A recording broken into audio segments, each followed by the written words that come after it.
Good afternoon, class.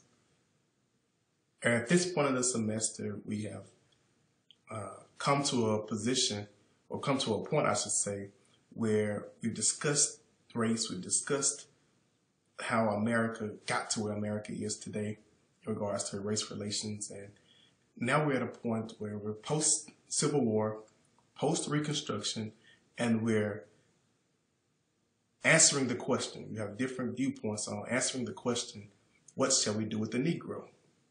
This was the major question of the day. And the reason this question was so important was simply because these people who were once slaves, for the most part, especially in the South, but these people who were once chattel slaves are now free. And so often we get bogged up and we think that all these African Americans only want one thing, they only believe one way. But in the last 3 weeks, we've read 3 different viewpoints of the African Americans saying, no. We don't believe one way. As a matter of fact, we have vastly different belief systems. So the first of the 3 is the separatist or the accommodationist viewpoint. Now, the separatists were very, very interesting, and their spokesman, in so many words, was Booker T. Washington. Well, Booker T. Washington, he was probably the most prolific and the most well-known African American following the Civil War. Booker T. Washington was the first African American invited to the White House. Booker T. Washington was so powerful. Let me give you a quick story about Booker T. Washington. There was at one point a newspaper editor who was writing a lot of inflammatory comments and statements regarding Booker T. Washington and his rhetoric and what he was doing. So Booker T. Washington kept insisting on this guy and telling this guy he needs to stop. Well, the guy continued to do so, and eventually Booker T. Washington went to the guy, bought his newspaper, and shut the newspaper down. He silenced his critics. He was so powerful, and he believed so much. He really believed in the things that he was saying and his agenda. He really pushed his agenda at all costs. And some argued to this day that Booker T. Washington was doing what he had to do. He was fitting in. He was, understanding that the status quo is what it is, and you have to do what you have to do to survive. Well, others disagree with that mindset. Others make the argument that Booker T. Washington, with his power and with his influence, should have never been an accommodationist. He should have used his power and influence to really help the plight of African Americans. Well, today we're going to read, or I should say dissect, the Atlanta, Cotton States, and International Exposition speech that Booker T. Washington delivered on September the 18th of 1895. And we're going to do so primarily because this is one of the most influential speeches, a similar text in the history of African Americans, but more importantly, in the history of this country, and I'll explain to you why in just a second. But this was a speech given in the city of Atlanta, which is a southern city. This was the first time that a predominantly white audience invited an African American to come and speak to a predominantly white audience. So when given this opportunity, this is the speech that Booker T. Washington gave. Of course, I'm not going to read the entire speech to you, but we're going to go through a few of the key important passages in the speech. And he says, Mr. President and gentlemen of the Board of Directors and citizens, 1/3 of the population of the South is of the Negro race.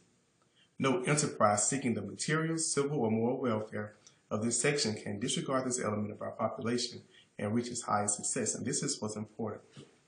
He said, but I but convey to you, Mr. President and directors, the sentiments of the masses of my race. It's very important to understand that in his introduction, Booker T. Washington said, I am representing the race. I am speaking on behalf of the race, and I'll tell you why that's important in the next video when we talk about the assimilationist viewpoint. And then he go on and talk about and thanking them for inviting him to speak at this exposition. He goes on to say, he said, not only this, but the opportunity here afforded will awaken among us a new era of industrial progress. Very important. Ignorant and inexperienced, it is not strange that in the first years of our new life, we began at the top instead of at the bottom. Let's stop right there and pause and think about that. In the first years of our new life, he's talking about these African Americans who were, some of them were former slaves, some of them were not. Most of them in the South were former slaves. And he's saying we came into this new life ignorant and inexperienced. Now, ignorance isn't a bad thing. We are all, as a matter of fact, we're all ignorant to some things, you know. Inexperienced. We're all inexperienced in some things. But it's more important is what he says next. He says, it is not strange that in the first years of our new life, we began at the top instead of at the bottom. Now, why is this important? This is important because he is clearly making the case for a class-based society. He's saying we shouldn't have come into this new situation being at the top. But my question to you, and I want you to think about this, why would he consider them at the top?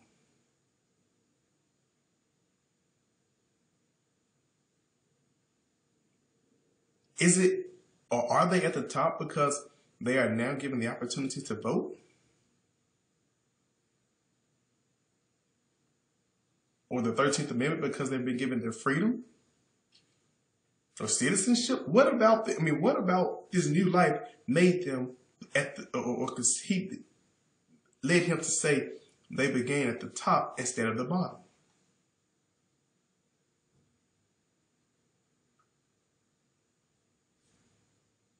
Then he goes on to say that a seat in Congress or a stage or the state legislature was more sought than real estate or industrial skill.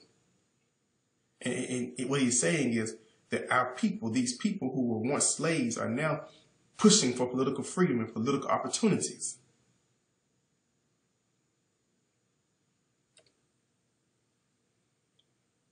Then he goes on and he gives this scenario. And I really love the scenario. It's really interesting. He talks about the ship lost at sea, and he says the ship was stuck in the middle of the Amazon River, and the captain kept saying to the other guys, "Water, water, we die of thirst.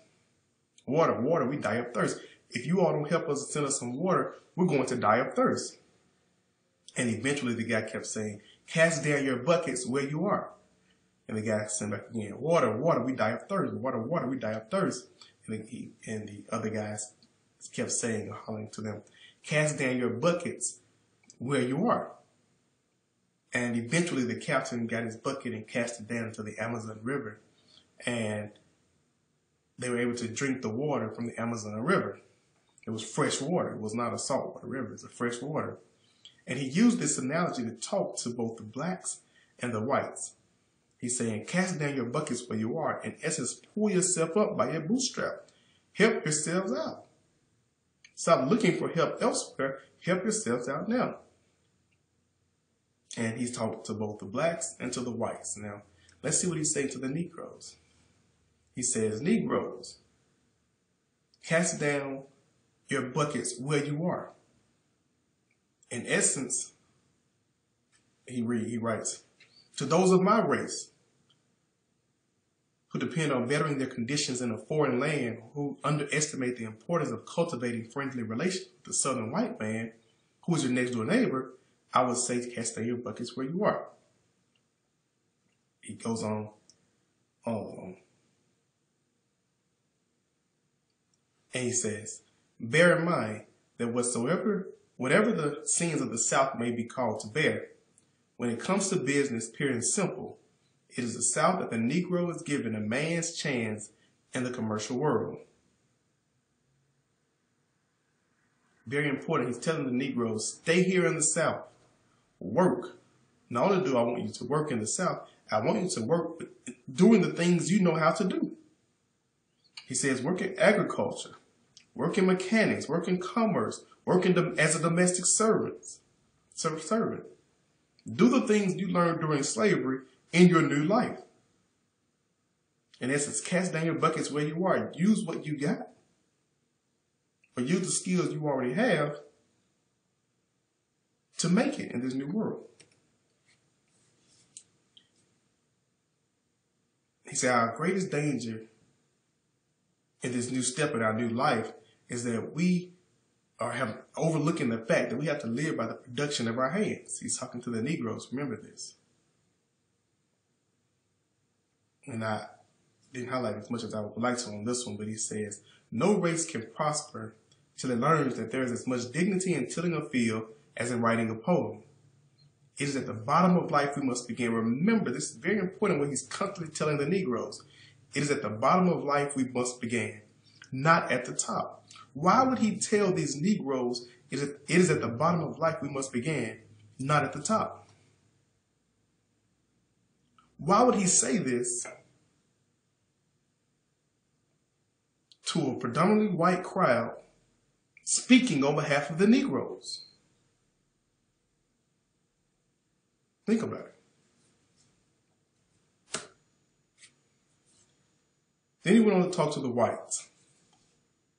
And he said to the southern whites especially, cast down your buckets where you are. He says, cast down your buckets among these people who have without strikes or labor wars. Wait a minute. Let's pause and talk about that. He says, cast it down amongst people who have without strikes and labor wars. Well, Mr. Booker T. Washington, let me ask you a question. What were the slave revolts? When Nat Turner and Gabriel Prosser and John Brown and all these various slave revolts, when they were putting their lives on the line to get out of slavery and revolting against the whites and coming up with these plans, what were these? Were those not strikes and labor wars? He says, cast down your buckets among people who have without strikes and labor wars, tilled your fields, cleared your forests, built your railroads and cities, and brought forth treasures from the bowels of the earth. He said, use those people who did all that work for you, who did so peacefully because they wanted to do it. They did it, unresentful.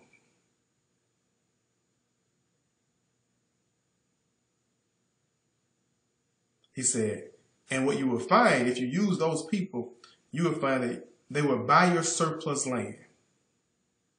They will make blossom the waste places in your field. Don't give them a good section of your field in this sharecropping age, or era of sharecropping. Give them the waste places.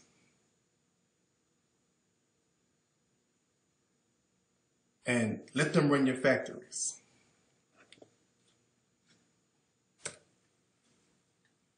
And if you do this, if you do these things, let me tell you what you will get. You and your families will be surrounded by the most patient, faithful, law-abiding, and unresentful people the world has seen. Since we have proved our loyalty to you in the past in nursing your children, watching the sick beds of your mothers and fathers, and often following them with tear-dimmed eyes to their graves. So in the future, in our humble way, we shall stand by you with a devotion that no foreigner can approach, ready to lay down our lives, if need be, in defense of yours. If you treat us like the second-class citizens that we are being treated like currently, this is what we'll do for you. We'll lay down our lives in defense of yours.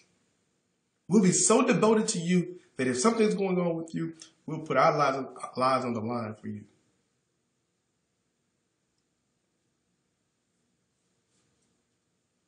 Interlacing our industrial, commercial, civil, and religious life with yours in a way that shall make the interest of both races one. Most important passage of this speech. In all things that are purely social, we can be as separate as the fingers,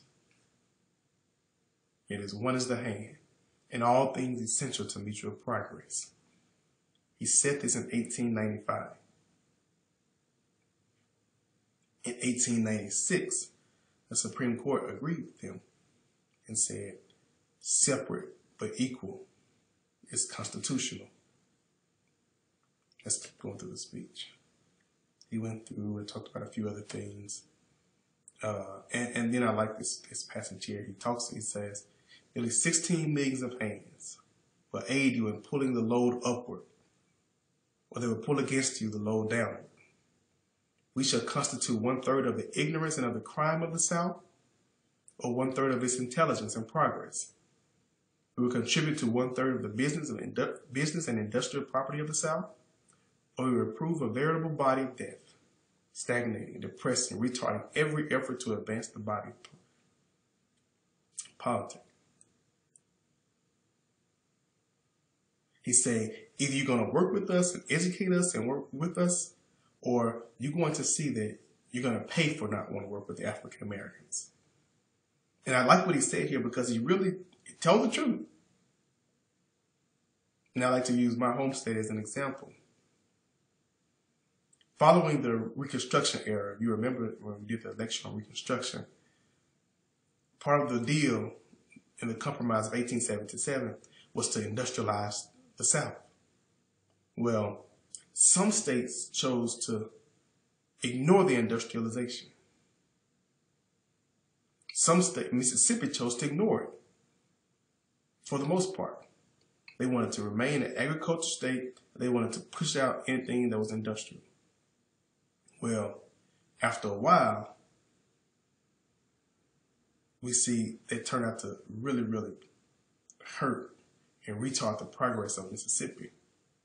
And now, years and years later, she's still feeling the effect of not wanting to industrialize when the other states and other big or major cities were industrializing around the South, when the Atlanta and the Nashville and Memphis, and you can just go on and on and on. Different states that were bringing industry in there. Birmingham, Alabama.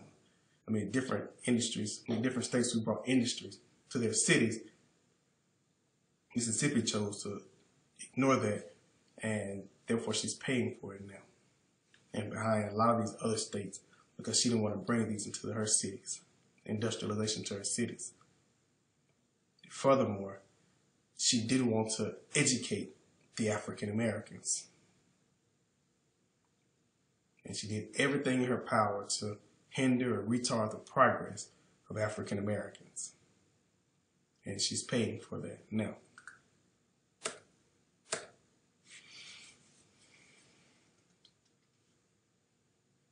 He then writes, the wisest among my race understand that the agitation of questions of social equity is the extremest folly. Social equity.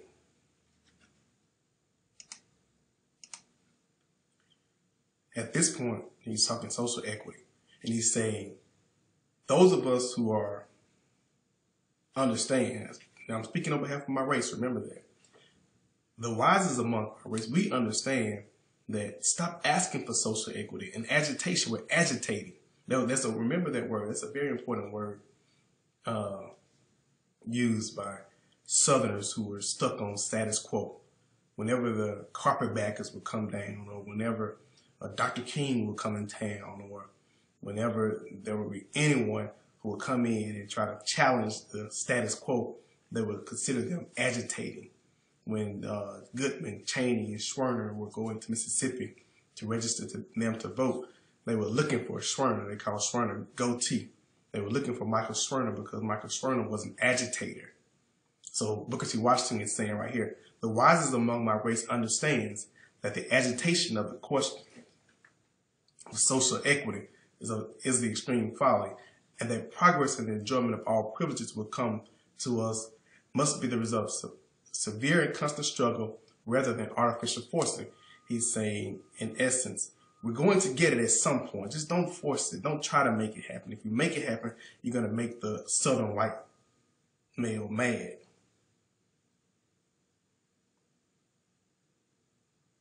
He said, it is important and right that all privileges of the law be ours, but it's vastly more important that we be prepared to exercise these privileges. He's saying we want to have all these opportunities like American citizens, but before we get these, let's make sure we're prepared to use these privileges.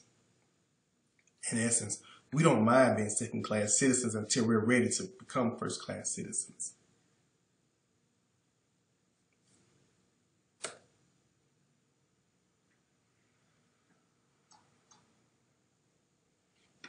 And this is how he pretty much ended it.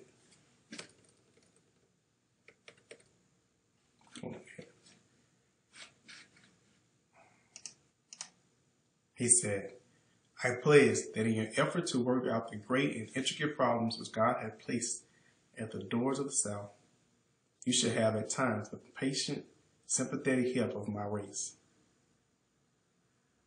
In essence, we're not going to agitate. We're going to be patient. We're going to understand that things aren't going to go the way we would like them to go.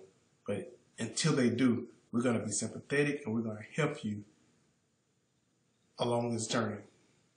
And this is Booker T. Washington. This is Booker T. Washington's viewpoint. This is the viewpoint of many of the separatists, the people who are, I would consider them accommodationists. And next we're going to do a lecture. We're going to talk about the response to this viewpoint.